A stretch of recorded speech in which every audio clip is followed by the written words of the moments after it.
This video will be a little bit about knocking. Outside of that, some of the other skills I've acquired over the years, we will go over while we're out there. I will be with all of you at some point to knock doors. It is vital in this operation and vital to your success. Unless you know a million people and you can drum up a bunch of business, by all means, go for it. There is True People Search. We will be talking more about that in these meetings. But just a few examples of knocking. This video could get a little goofy, you know me. But I'm just going to review a few scenarios here and kind of how I do it. Always have a positive attitude, smile on your face.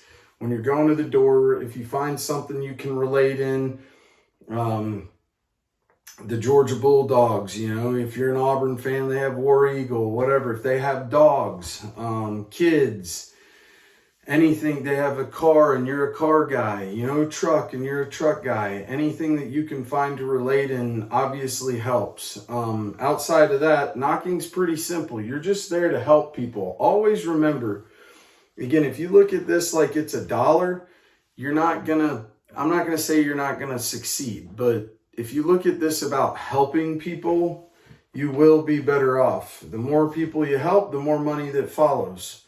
Also, the more people you help, it's called a pipeline or a family tree, whatever. This person knows 2 more people here. These 2 people know 3 people here, and so on and so forth. And that family tree or that pipeline just continues to grow.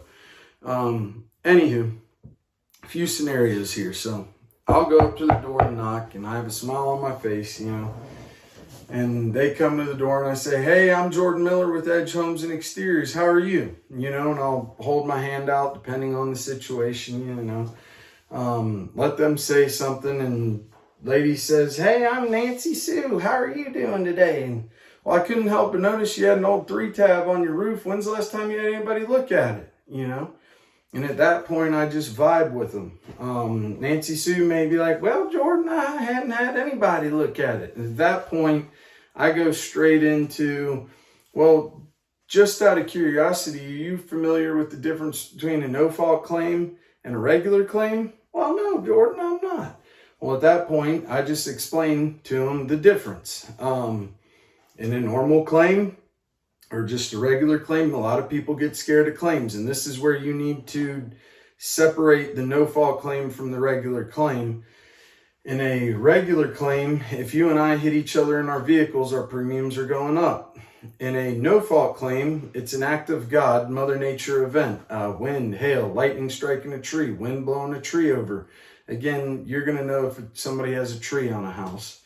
But at that point, I explain that with the client, and, you know, it could go vice versa. "Oh, well, I'm not making any claims now," you know, and at that point I say, "Well, listen, I'm only here to help and give you my peace of mind, or give you a peace of mind."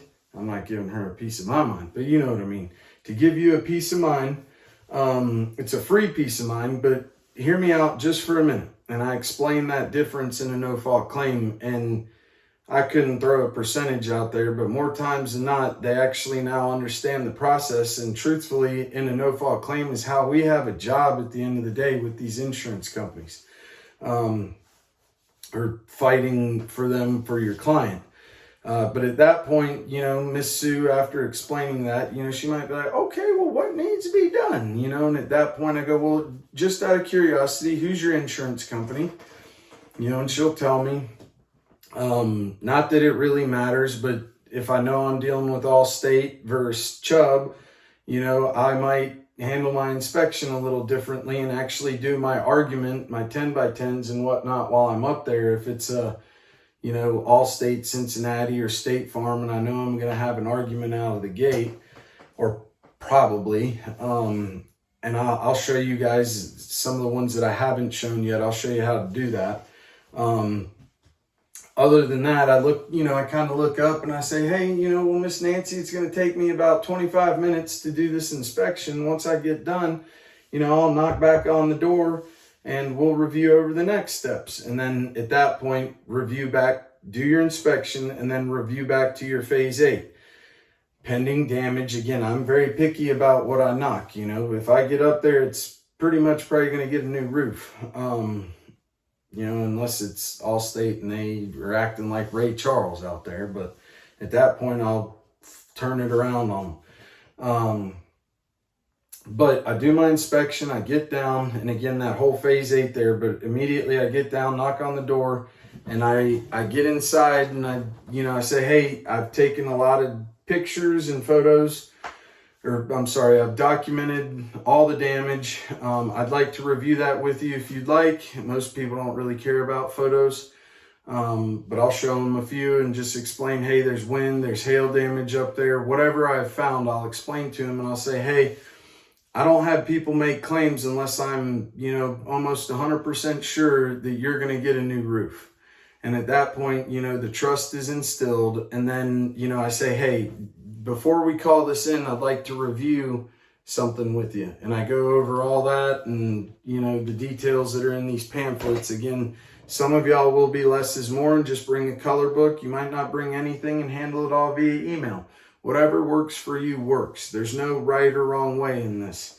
Other than that, at that point, I call the claim in pending the damage up there. Again, I'm not going to review all this phase 8 and whatnot, but that is that process. Another